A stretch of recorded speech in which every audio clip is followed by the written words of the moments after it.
मेरी माताओं से एक निवेदन हमेशा रहा है, आज फिर निवेदन करेंगे। तुम मांग में सिंदूर भरो। मांग में जब सिंदूर भरते हो तो एक बात अपने अंदर उतार कर रखना, तुम्हारे तैयार होने का जो कक्ष है, तुम्हारे श्रृंगार का जो कमरा है, तुम्हारे तैयार होने की जो जगह है, वहां पर लकड़ी का सिंदूरा जरूर रखा करो। प्लास्टिक का सिंदूरा मत रखो। सिंदूरा जानते हो आप लोग? अरे बोलो तो जानते हो? जिसमें लकड़ी के सिंदूरे में सिंदूर भरा हुआ, कुंकू उसमें भरा हुआ, लकड़ी के सिंदूर।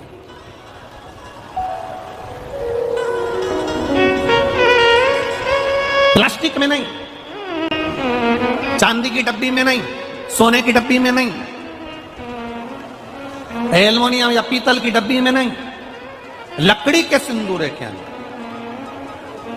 और उस लकड़ी के सिंदूर के अंदर उस सिंदूर को पड़ा रहने दो और उसे उसमें से आप अपनी मांग के अंदर लगे, लकड़ी के उसमें से।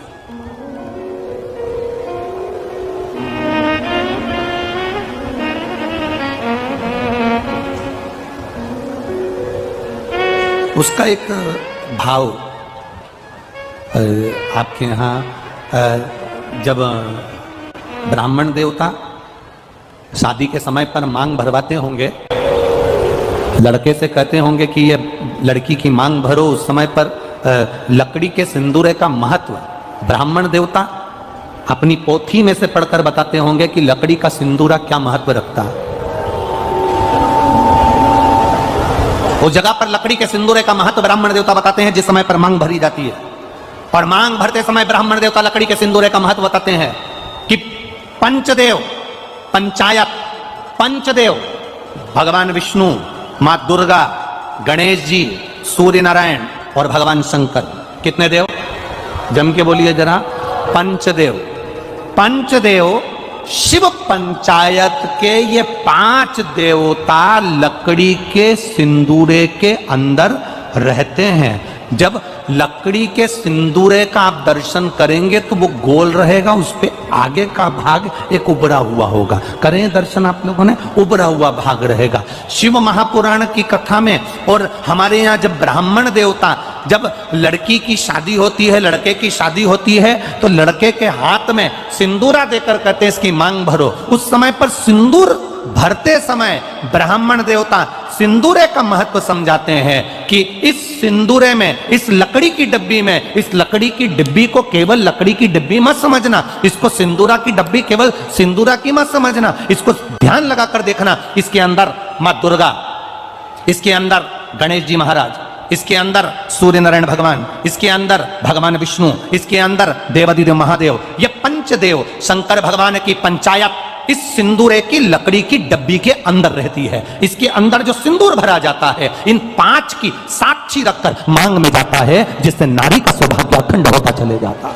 अब अरे गुरुजी ये तो ओल्ड फैशन है, इसलिए लोग आजकल वो लकड़ी का डब। कितने लोग हैं आप लोग आपके कमरे में जिसमें तुम तैयार होती हो? ईमानदारी से बोलना, झूठ मत बोलना हो। हम भले तुम्हारे वहां जाकर देखे नहीं, पर ईमानदारी से बोलना। तुम जितनी बैठी हो ना, इसमें से कम बस 2-4% लोग ऐसे होंगे जिनके घर में तैयार होने वाले कमरे में लकड़ी के डब्बे में सिंदूर है। बाकी के जितनी बैठी हो ना, सब वो प्लास्टिक की डब्बी से लगा ले। प्लास्टिक, थोड़ा उसके महत्व को समझो। बोलो री जी हो, कितनों के घर में रखा है? झूठ मत बोलना रही हो, बिल्कुल झूठ नहीं बोलना, सत्य बताओ कितने लोगों के यहाँ रखा है? 1 2 3 4 5 6 7 8 9 10 11 12 12:30।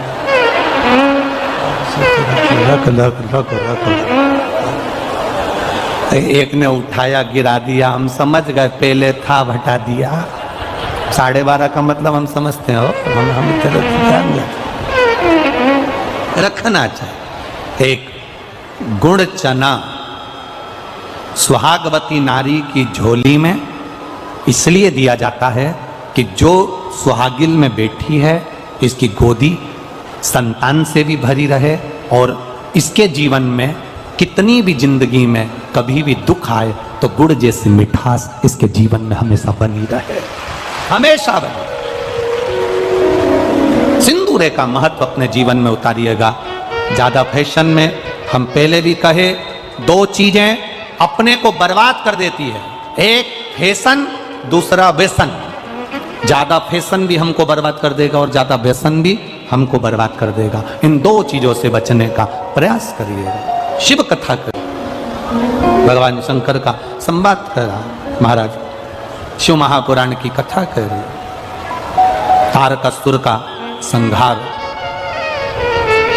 करने के लिए भगवान श्री षडानंद कार्तिकेय जी सम्मुख आते हैं। पार्वती जी कह देती हैं इस तारकासुर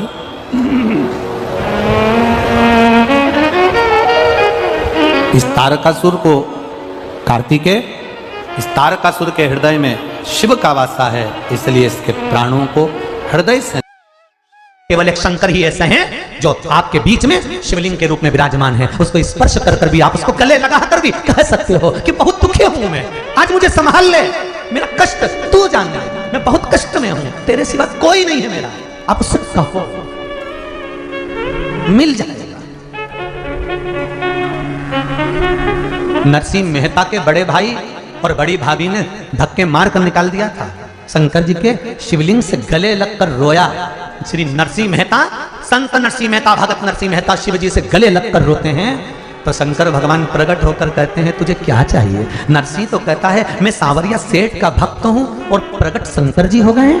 शंकर जी कहते हैं मैं ये नहीं देखता कि तू कृष्ण का भक्त है कि राम का भक्त है, मैं तो ये देखता हूं कि तू मेरे मंदिर में आकर रोया है, बस उसने तुझे यहाँ भेजा है। कहीं राम ने, कहीं कृष्ण ने मेरे पास में भेजा होगा। इसलिए शिव कहते हैं मुझे ये नहीं मालूम कि तू सांवरिया सेठ का भजन करता है कि राम का भजन करता है कि तू किसका भजन करता है, मैं तो ये जानता हूं कि मैं सामने आया, मेरी चौखट पर आया, मेरे दरवाजे पर आया, और अगर मेरे दरवाजे पर आया और खाली चले जाएगा तो लोग क्या कहेंगे?